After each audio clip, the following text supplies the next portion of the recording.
Listener discretion is advised. This production contains strong language, adult themes, and content that may not be suitable for all audiences. The Bible rated R by Ron Hicks.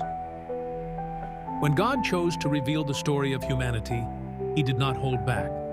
He didn't sugarcoat the truth or hide behind a veil of gentleness.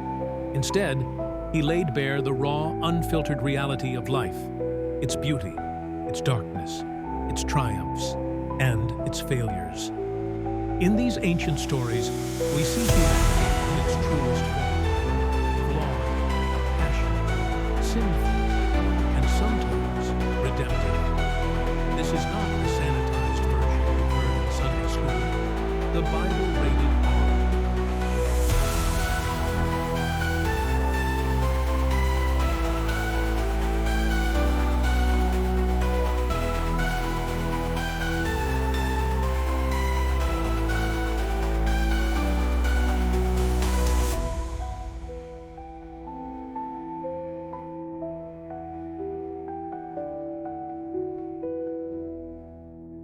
Chapter 4.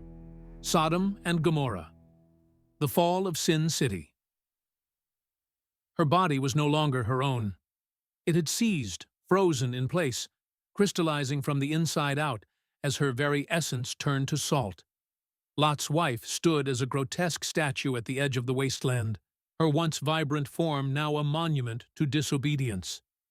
Her face, contorted in terror, was locked in eternal regret. What had been a simple glance had cost her everything. But why? What drove her to this fatal mistake? What was the wickedness that made looking back so tempting? Earlier, Sodom and Gomorrah. Sodom was alive, buzzing with sin, corruption, and depravity. In every corner of the city, men and women indulged their darkest desires. The streets reeked of gluttony and lust, as the people, intoxicated by power and greed, laughed in the face of righteousness. Nothing was sacred here. Nothing was forbidden. The city streets bustled with merchants, drunks, and the shameless. People gorged themselves on pleasures of the flesh, bodies interwoven in wild orgies that spilled into the public squares. Wealth and corruption mixed freely. Those with power took whatever they wanted, while the poor were cast aside, left to rot in the filth. The marketplace was not just a place for trade, but a theater for all manner of vice. Even the children of Sodom learned early how to steal, cheat, and deceive. There was no innocence here, only survival of the cruelest. Amidst the chaos, Lot and his family stood apart, seemingly untouched by the madness surrounding them. But living in such an environment for years takes its toll. Lot's wife was no exception. Though she loved her family, the allure of Sodom's pleasures was strong. It had woven its seductive tendrils into her heart, whispering promises of power, of wealth, of freedom from morality. The city had been her home, and despite its wickedness, she found it hard to let go. Then came the visitors, angels in the form of men, sent by God to deliver a warning. The Lord will destroy this city. The words struck Lot like a thunderbolt. His heart sank, knowing that the city's fate was sealed. But the men of Sodom, far from being afraid, had other plans. Their lust knew no bounds, not even for divine messengers. The mob gathered outside Lot's home, demanding that the angels be brought out to them. They banged on the door, voices thick with desire, their hands already reaching out for their next victims. Lot pleaded with the crowd, even offering his daughters in desperation to protect the divine guests. But his words fell on deaf ears. The mob wanted only one thing: to defile what was holy. Then, in a moment of divine intervention, the angels struck the men blind. The mob reeled in confusion, stumbling and groping as their eyes clouded with darkness. The angels turned to Lot with urgency. "Gather your family and leave. Now." Lot grabbed his wife and daughters and ran, not daring to look back. Behind them, the skies opened up. The earth trembled as sulfur and fire rained down from the heavens. The once bustling city of Sodom was now engulfed in flames. Buildings collapsed under the assault of burning sulfur, the air thick with the screams of those trapped inside their homes. Flames licked up the sides of buildings, turning everything they touched into ash. The streets ran with molten fire, and the screams of the wicked filled the air as they were consumed by the inferno.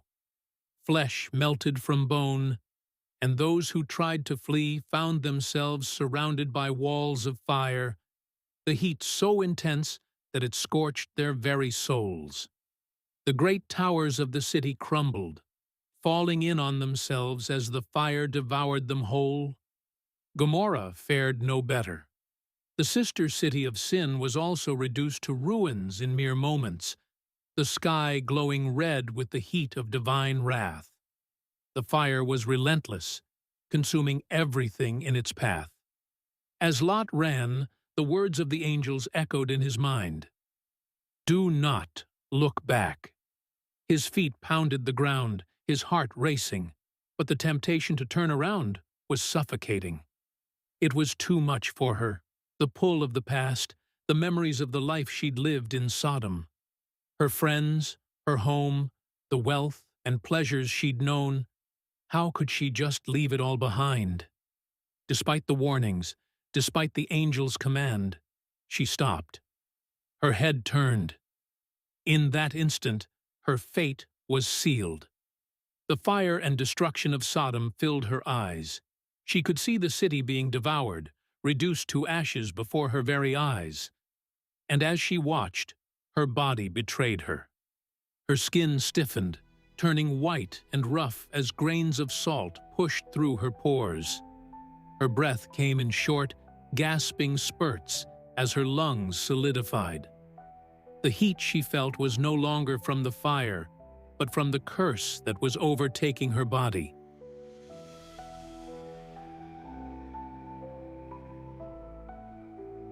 Part 2. Lot and his daughters, the sin in the cave. After God's wrath fell upon Sodom and Gomorrah, the once vibrant cities lay in ruins, reduced to smoldering ash. Lot and his 2 daughters fled to the mountains, where they found refuge in the darkness of a cave. Alone and isolated, surrounded by the remnants of divine judgment, they faced the weight of survival and the desperation that comes with it. The world outside had perished, and the fear of extinction gnawed at their hearts. The daughters, believing they were the last women on earth, came to a dire conclusion. There was no future for their family without children. Their thoughts, tainted by fear and hopelessness, led them to a horrifying plan: to lie with their father, Lot, to continue the bloodline. The first night. When the first daughter approached Lot, she moved quietly, like a shadow. She had prepared the night by filling her father's cup with wine, again and again, until his head lolled to the side, his eyes glazed over, lost in the haze of intoxication. He mumbled prayers, not knowing what was to come. She knelt beside him, her heart pounding in her chest. The stench of sweat and wine hung thick in the air as she reached out, her hands trembling. Her father lay there, oblivious, his breath heavy and slow. The firelight flickered over their bodies as she mounted him, her skin crawling with guilt and fear. She knew what she was doing was wrong, an abomination, but in her mind, it was justified. She was saving their bloodline. As she moved against him, her body ached with disgust. Her father's drunken hands, clumsy and unaware, slid over her as she took what she needed from him. Her eyes were wet with tears, her body shaking as the act was done. She rose from him, leaving him still unconscious, unaware of the sin that had just transpired. The second night. The next night, The second daughter repeated the same ritual. Her sister handed her the wine, and they watched as Lot drank deeply again, falling into the same stupor as the night before. The air in the cave was thick with the scent of unwashed bodies, the decay of their surroundings seeping into their skin. There was no escape, no turning back. The second daughter approached with the same dread, her footsteps slow, deliberate. She laid beside her father, feeling his warmth and the sickness it stirred in her gut. She moved mechanically, her body numb to the touch as she performed the same unholy act. His hands, once protective and fatherly, now grazed her in his drunken state, unaware of the violation unfolding. When it was over, she retreated into the shadows, joining her sister. They had done what they believed they had to, secured their survival by giving life to something dark and twisted. As the days passed, the sisters watched in silence as their bodies began to change. They had succeeded.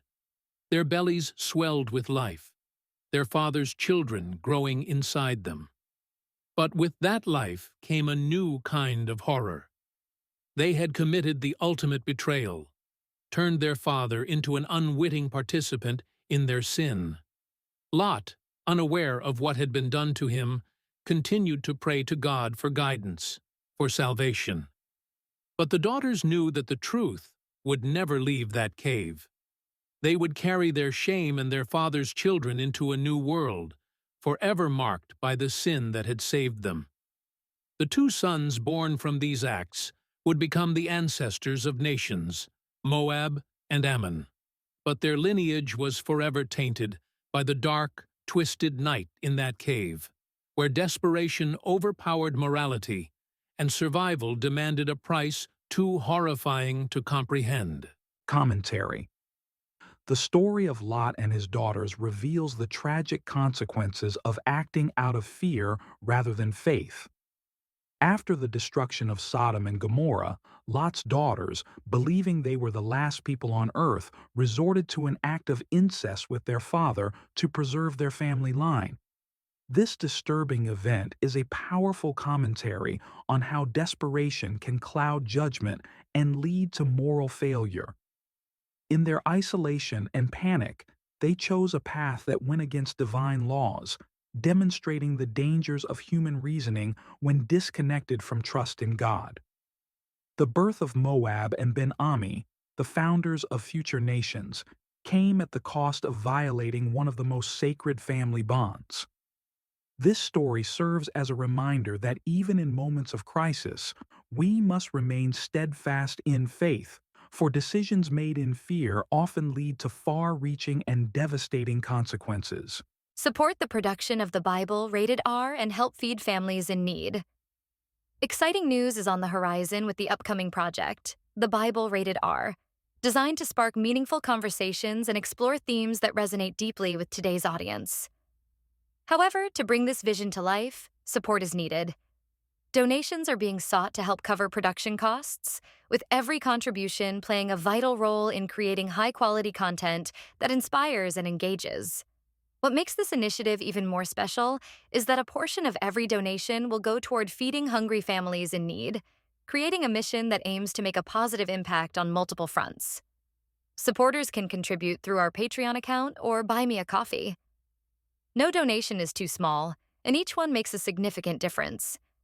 As a gesture of appreciation, contributors will receive access to exclusive content and updates, allowing them to be part of this meaningful journey.